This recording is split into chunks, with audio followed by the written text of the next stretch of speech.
If you become conscious of me, you will pass over all the obstacles of conditional life by my grace. If, however, you do not work in such consciousness but act through false ego, not hearing me, you will be lost. Last text, text 59.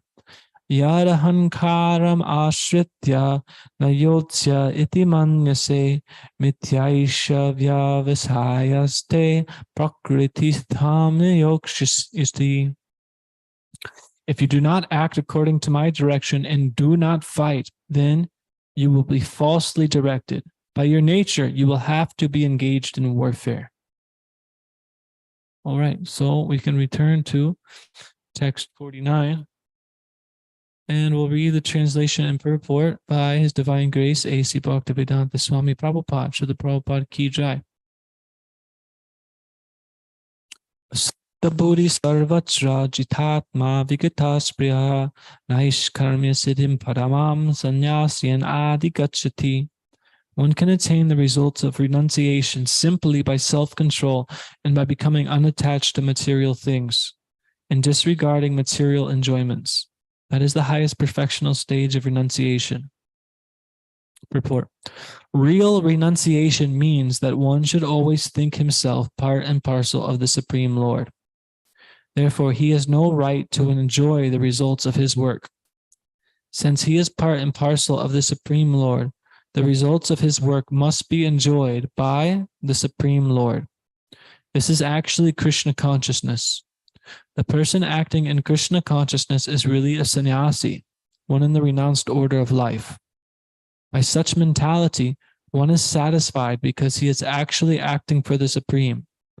Thus, he is not attached to anything material. He becomes accustomed to not taking pleasure in anything beyond the transcendental happiness derived from the service of the Lord. A sannyasi is supposed to be free from the reactions of his past activities. But a person who is in Krishna consciousness automatically attains this perfection without even accepting the so-called order of renunciation. This state of mind is called Yoga Rudha, or the perfectional stage of yoga, as confirmed in the third chapter, Yastvatma Ratir Eva Syat. One who is satisfied in himself has no fear of any kind of reaction from his activity. Jai. Thank you, everybody, for coming today. Where are you all from? Yeah, but before Overland Park, which part of India? Mumbai. Nice. So have you ever seen any sadhus?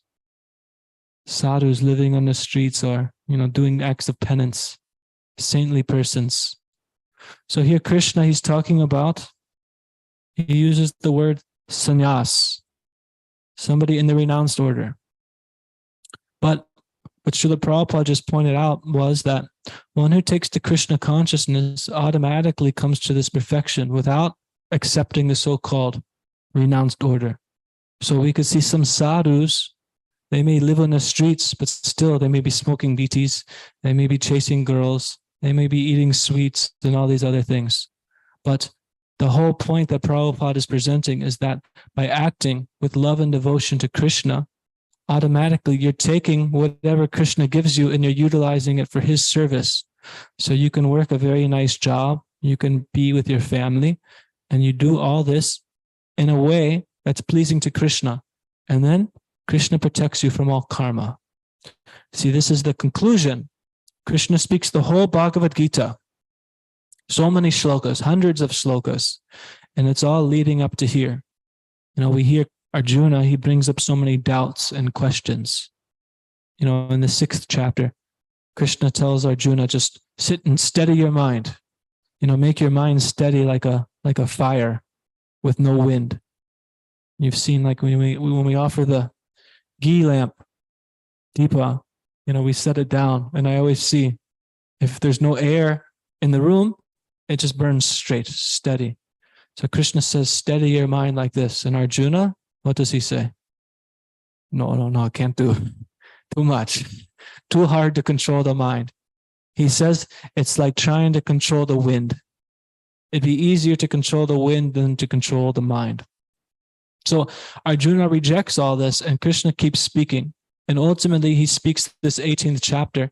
And in these shlokas that we just read today, and which we'll hear tomorrow, Krishna gives the essence of Krishna consciousness. If you understand these 15 or so shlokas, you can understand exactly what Krishna is saying. Because he's saying what is actually renunciation. He's saying how one can attain the perfectional stage of Brahman. He says, when one is in this Brahman platform, Brahman, what is that? Brahma Bhuta Prasanatma, Nashochachi na Kankshati, Samasareshu Bhuteshu, Mad Bhaktim Labate Param. Forgot where it was, but anyways, where Krishna says, text 54. When one comes to this Brahman platform, the spiritual platform, he sees all living entities equal. He doesn't see, you're from India, you're from Bangladesh, you're from China, you're from America, because within, we all have spiritual entity, spirit. Otherwise, the body would be lifeless, just like this desk. So when we see this platform, the spiritual platform, you can see the commonality behind everything, the living force. And earlier in the Bhagavad Gita, Krishna, he says that, I forget the Sanskrit, but everything in creation rests on Krishna. Just like pearls are strung on a thread. So we could see like a garland. You see all the nice flowers of the garland, but you don't see what's holding together the garland. So in life, we see the flowers, we see the pearls, we see all the different things that excite us, but we don't see what's actually holding it together. And scientists, they try to study this, and every so many years it changes because they don't fully understand. But Krishna is speaking this science to Arjuna, and he makes it clear that he is that invisible thread that's holding everything together. So when you hear Krishna's teachings, you can see how he is behind everything. You could see that all living entities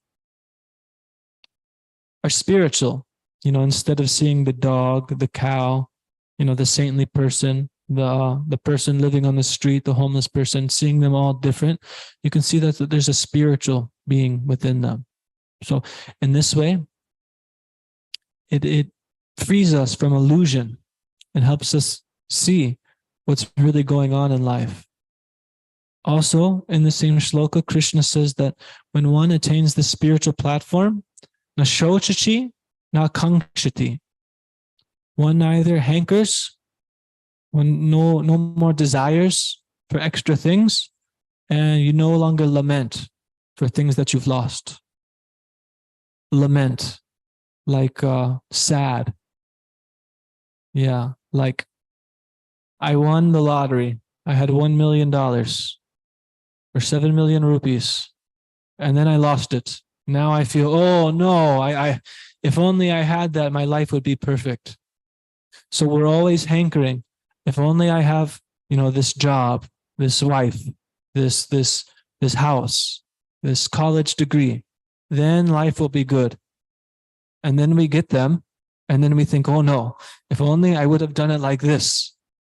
If I got this house, if I got that wife, and if I got that better job, then life would be good. So this is what everybody in life is doing.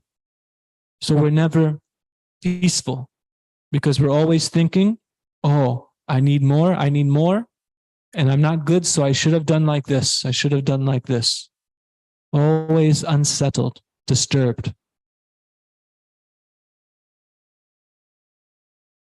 We should try to be better. But by understanding Krishna's teachings in the Bhagavad Gita, we can see from a higher perspective. We have karma. So we carry, Krishna says that the subtle body, meaning you have a gross body, your flesh, your bones, your eyes, and you have a subtle body made up of your mind, your intelligence, your ego.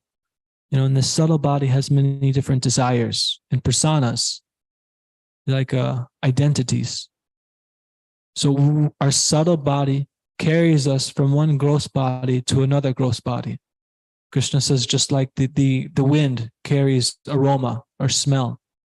So we're being carried from this body to another body to another body. And when we're in this body, we create karma.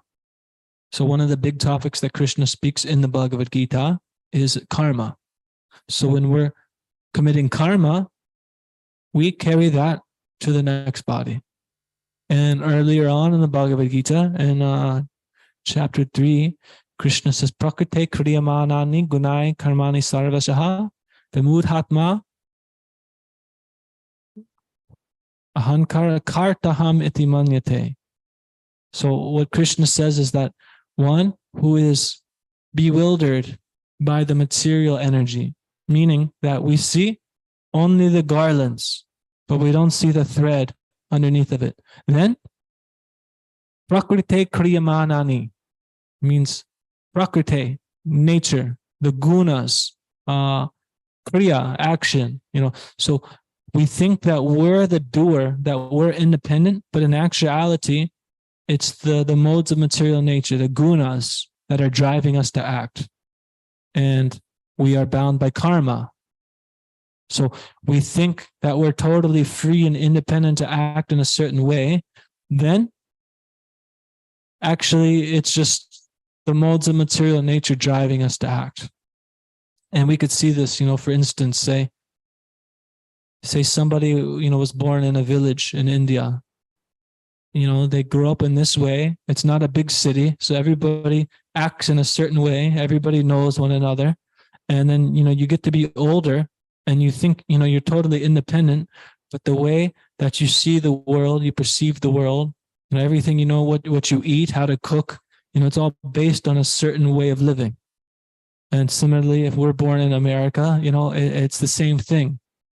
We think that we're free and independent, but really we're just controlled by our environment. And nowadays with our smartphones, you go on YouTube or you go on TikTok, these things, and you see things that interest you and you identify with them and they become a part of you. But this actually isn't us. So basically, it's the law of nature that every living entity is working for their own interest, for survival. They want to better themselves. So it's not to say that we shouldn't strive to be better, but we should understand what Krishna, how life works, how Krishna gives us the knowledge of how to navigate through life. Because Arjuna, look at the essence of the Bhagavad Gita. Arjuna is on the battlefield fighting. And he says to Krishna, I don't want to fight. This is too much. Would you want to fight against your grandfather, your guru, cousins? Too much. So Arjuna says, no. I won't fight. Better I leave and go become a renunciate. So in this verse that we just read, Krishna's talking about what's actually a perfection of renunciation. And in the purport, Prabhupada elaborated. So if we understand karma, that if I work my hardest, I'm only going to get what my karma brings to me. So we have to understand that what is renunciation? Because say if you walk into a bank right now, a bank is all the money. This is what everybody's working so hard for. They want all the money. And you walk in the bank and you say, I renounce this money. I give it up. What will happen? Everybody will laugh at you. It wasn't your money in the first place.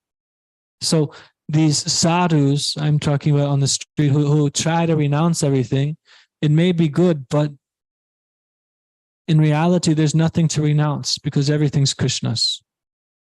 So we can either strive to work to obtain so much money and everything, and try to get it, but really we're just subject to our karma and the laws of nature.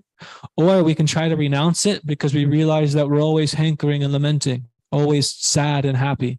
So we say, I'll give it up. But it's not ours to give up. So then how do we actually act? So then that's why Krishna speaks the Bhagavad Gita. He tells Arjuna, no. You are not a renunciate. You are a warrior. He says this a couple times, and he said it earlier on, and then he just said it now. He says, if you do not act according to my direction, which was 58. Yeah. If you do not act according to my direction and do not fight, then you will be falsely directed. By your nature, you will have to be engaged in warfare. By your nature, you'll have to be engaged in warfare. So Arjuna is a warrior. And if he leaves the battle for whatever reason, his nature is to fight. So similarly, we acquire our own nature due to where we've been born with our karma, our family, our friends, our country, all these things.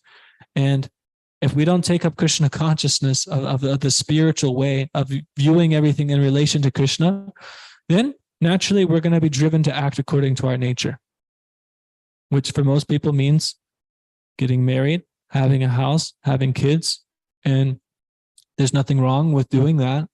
But the thing is, if our main interest in life is just sex and money, like we have to question, why are we getting money? Usually we want money because we want shelter, we want security, we want food. Or I have a wife and I need money to provide for her and for our kids and build a roof. So these are all the same things that animals do. You know, this outside we have many squirrels. They come and they chew on their little nuts. They build a nest in the tree. They go out and they forage for nuts. They bring nuts to the tree.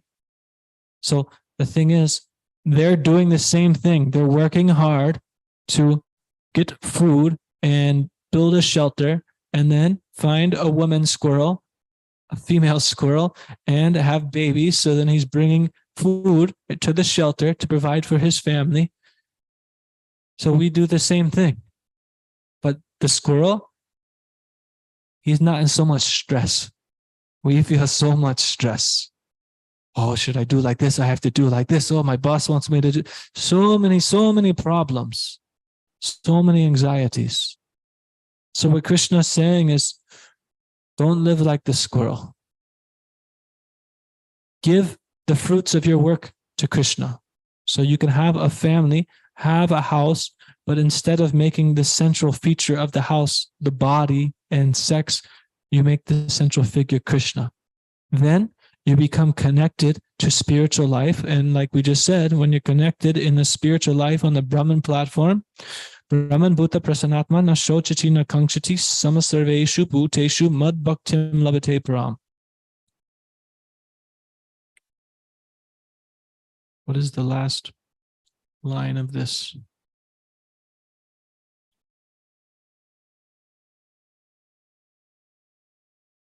Yeah, when one is on this spiritual platform, he attains pure devotional service to Krishna. He's no longer thinking, oh, I need so much. Oh, I should have done like that. Happy with where you're at. Grateful. And Krishna provides. He brings you whatever you need so you can provide, so you can take care of yourself, take care of your family. We depend on Krishna's mercy. Everything's coming from him anyways. So we try to act independently of Krishna. Krishna says, okay, you can do. And, you know, we act and we try so hard. And sometimes we win, sometimes we lose. But it's all based on our karma. But if we just fully, wholeheartedly depend on Krishna, Krishna brings what we need. This is why you see sadhus take to being sannyas, because they realize no matter what I do, there's always happiness and distress. So, you know, I was in India, I was in Vrindavan, you know, Vrindavan. I was there for like 7 months, and, you know, I could see that people are very poor. It's very polluted. So many people, it's a little harsh, but people are very happy. Very, very happy. Here, we have everything. So many stores, cars, air conditioner, clean water, electricity. It doesn't go out every, hour or more. But people are happy in Vrindavan. Here, people are not happy. They may look happy when they go out, but behind closed doors, everybody is feeling this hankering and lamentation. It's very distressful. You can go on social media, and what do you see? People put out they're wearing their fancy clothes. They went out to eat at a restaurant. They went to see the movies. They're showing all the good times. But what they don't show the bad times. We're all afraid. We're all in anxiety. We're all distress. But Krishna, he describes how to overcome that in many different ways. The two chapters leading up to this, Krishna was mostly talking about the gunas. So there's Rajagun, Tamagun, and Sattvagun. And in Tamagun, one acts, he thinks he's doing the right thing, but it's actually the wrong thing. Somebody might take to intoxication. I think, oh, this is the greatest thing. This will make me happy. This frees me from my problems. But actually, it brings more and more problems. Or one might act in Rajagun. Krishna says Rajagun is born of unlimited desires. Always, always desiring for more and more and more and more and more and more and more. More money, more women, more food, more this, more that, more everything. This is Rajagun. And, Krishna describes how this is nothing but problems. It leads to anxiety, distress. But then there's Sattvagun. Sattvagun. Peacefulness, tranquility, steady. Coming to a state of Sattvagun is nice because we can practice meditation. You can sit and you can read. You can sit and you could hear. Just like right now, to sit and hear this, it requires to be in a certain level of sattva. If somebody was really overcome with, Rajagun, more the passion, they couldn't sit still. As soon as we sit down and, you stop playing instruments, it's, I got to go. I got to do something. We got to move to the next thing. But the problem is with Sattvagun, which Krishna describes, is that Sattvagun conditions one to happiness. Because you're peaceful and you're naturally balanced, you think, oh, life is not so bad. It's okay. Because naturally you're calm, your mind's not so disturbed. So this can be an impediment on spiritual life. Because Krishna earlier in the Bhagavad Gita, he says that this world is dukhalayam ashashvatam. Dukhalayam means filled with miseries. Shashvatam, it's temporary, it's flickering. Like whatever happiness we can get, it's always temporary, and then it slips from our hands. And there's always misery. So because we're human and we have in this nice society and culture, and we may be more in Sattvagun, we might not feel as many miseries. But the whole world is filled with miseries. It's undeniable. Just sitting here like this, I feel pains in my knees. My back, I'm like, I want to adjust. I want to move around. There's always pain. And, I remember before I would watch a lot of nature channels, like animals, nature. Oh, the whole world is one living being eating another being.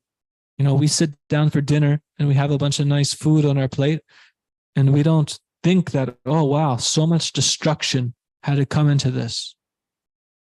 So we try to be vegetarian to mitigate the pain, but still there's so much destruction. The rule of the world is that one living entity must feed on another living entity. So the nature of the world is pain. The world is not a nice place. But Krishna is speaking of the spiritual world of Vaikuntha.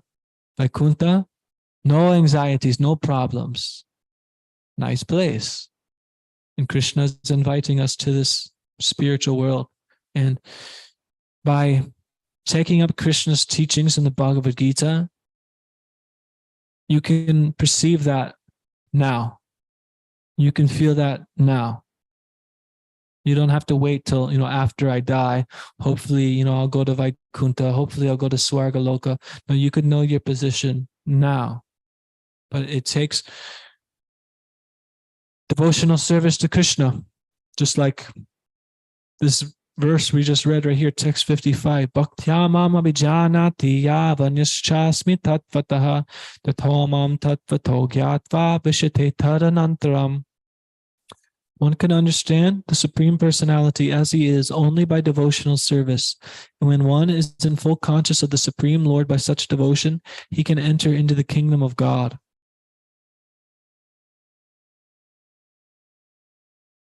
Like I mentioned before, so many scientists are trying to understand Krishna. They're trying to understand the world.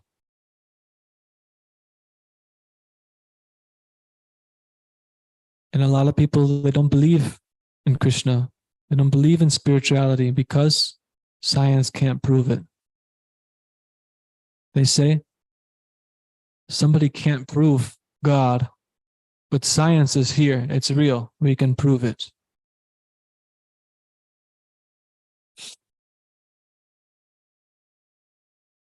Prabhupada would say, people would ask him, can you show me God? And he would say, you don't have the eyes to see God. Lord Brahma, he recites prayers in the Brahma Samhita to Lord Krishna. And he says, Premanjana charita bhakti vilochanena sandas sadaiva virayesha vilokayanti yamshama sundaram achinta guna sarupa. He says that one must have their eyes covered with the ointment of love to see Krishna.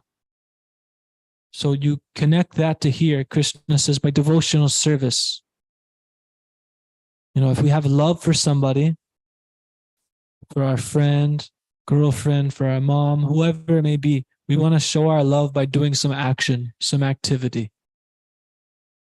Krishna is the same way. If we have some love for God, for the Krishna, then naturally we should do some activity to please him. And when we do some activity for Krishna, he becomes pleased. And earlier in the Bhagavad Gita, he says, Yeya tamam prapadyante tams tataiva bhajamiham mama vardmanu vartante manusha partha sarvasha.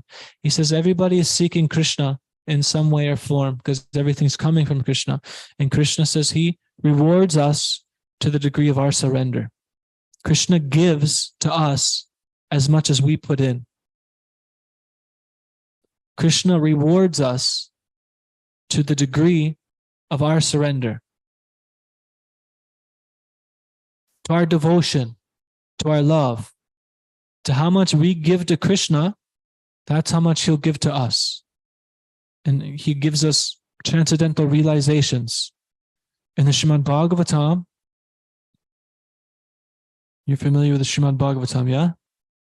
So these sages are gathering in Naimisharanya and they're asking Sutta Goswami, what is the greatest activity that everybody could perform for the welfare of all? So then Sutta Goswami begins replying and he says that Savai pumsam paro dharma yato bhaktir hokjaje haitukiya pratihata yayatma suprasidati. Only by unmotivated,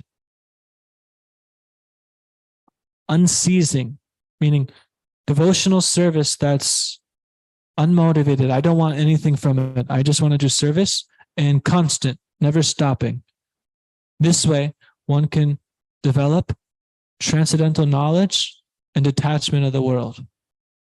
By rendering this devotional service to Krishna, one gets transcendental knowledge, which leads to detachment, to renunciation, because you realize, I'm not my body. I'm not my body. Therefore, I'm not Indian. I'm not American. I'm only in this family, which is actually temporary. This body will die. What's the harm? Why worry about it? Because it's going to crumble and fall apart anyways. You get married and you love some women and Someday her body will just turn to stool or ashes or earth. This is what happens to every single body. So the yogi, the devotee of Krishna sees this.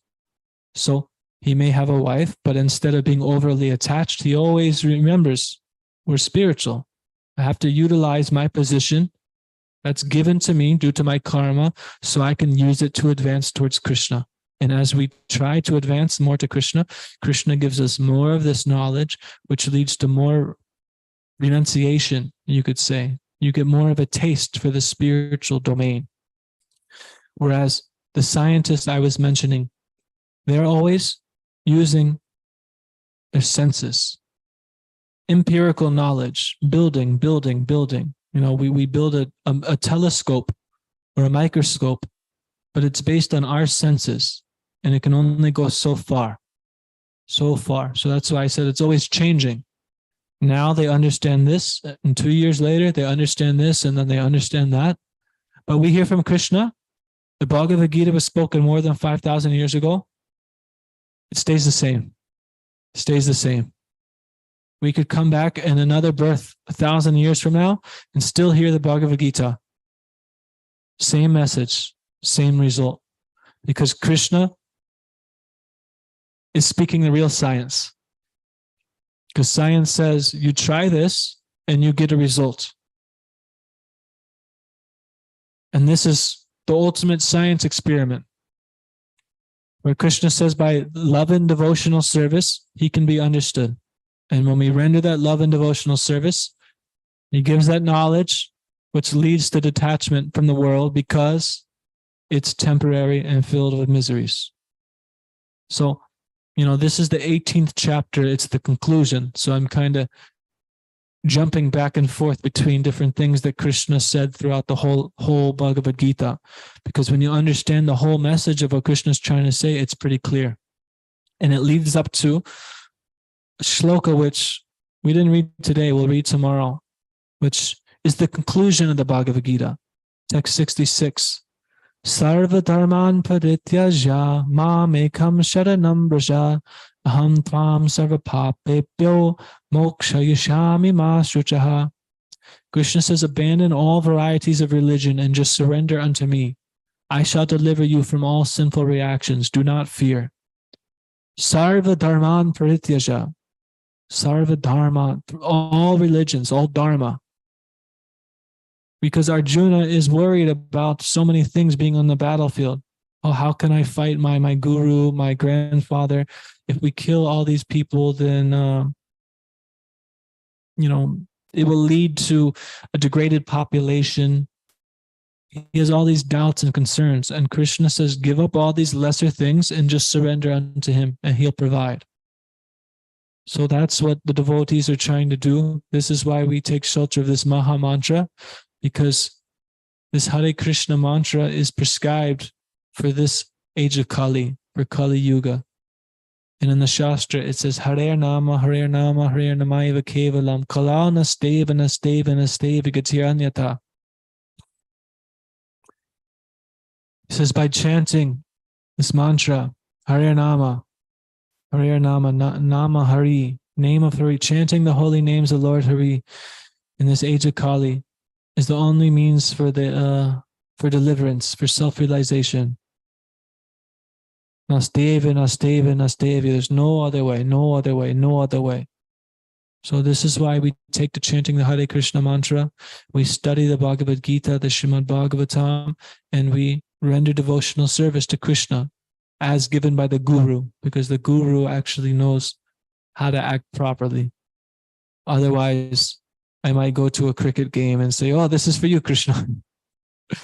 But Krishna might not be so pleased. So thank you all for hearing. Is there any questions or doubts?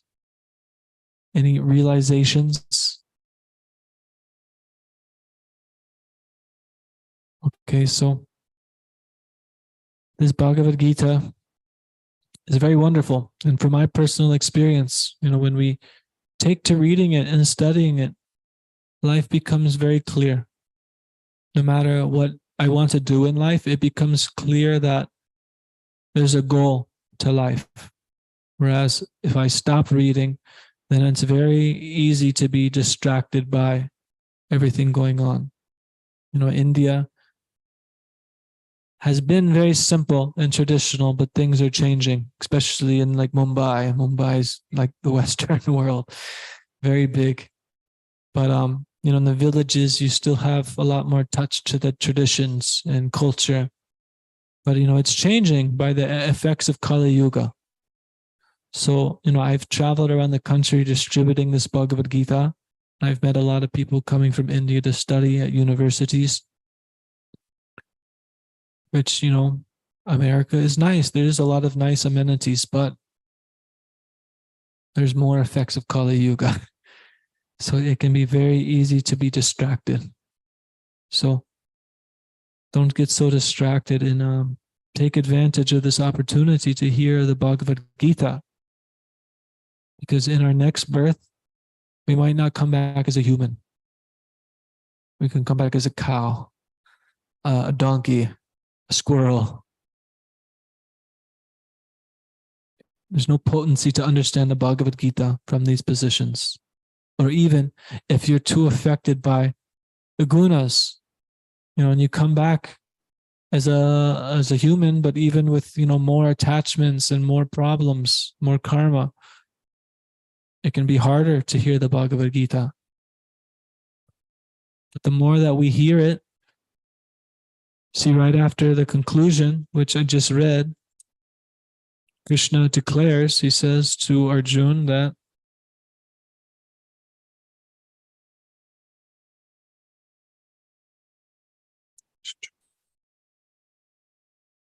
text 70, he says, Adhyeshyate chaya imam Dharamyam samvadam avayaho jnana yagena tenaham ishtasyam iti me matihi. And I declare that he who studies this sacred conversation worships me by his intelligence. So we can come to the temple, we can take darshan of the deities, participate in the arti. But Krishna is saying right here, by studying this conversation, we worship him by his intelligence. And earlier on in chapter 3, Arjuna is hearing from Krishna, and Krishna is talking about the difference between renunciation and action and knowledge without being attached to the results. And Arjuna asked the question, why do people perform activities that they know are bad, but they do it anyways? For instance, like I might smoke. I know it's bad, but I still do it. So Arjuna asked this, and Krishna, he says, Rajoguna, I could go to it real quick. It's text, chapter 3, text 30.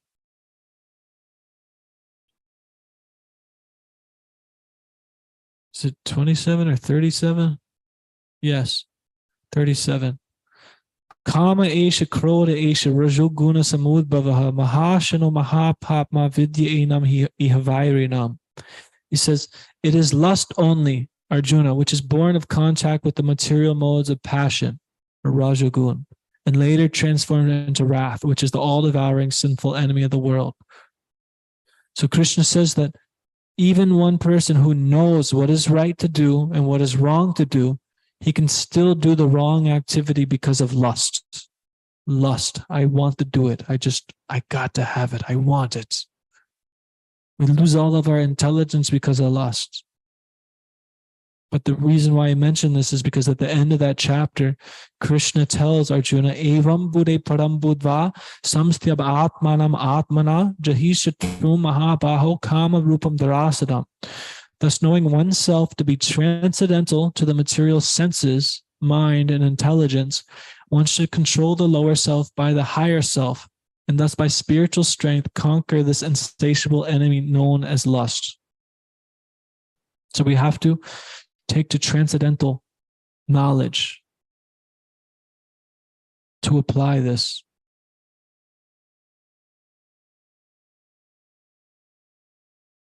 Yeah, we have to apply this knowledge, or else we'll be overcome by lust.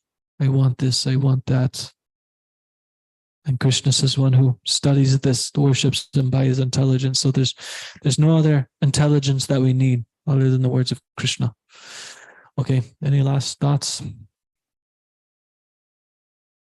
Srimad Bhagavad Gita as it is, ki jai, Srila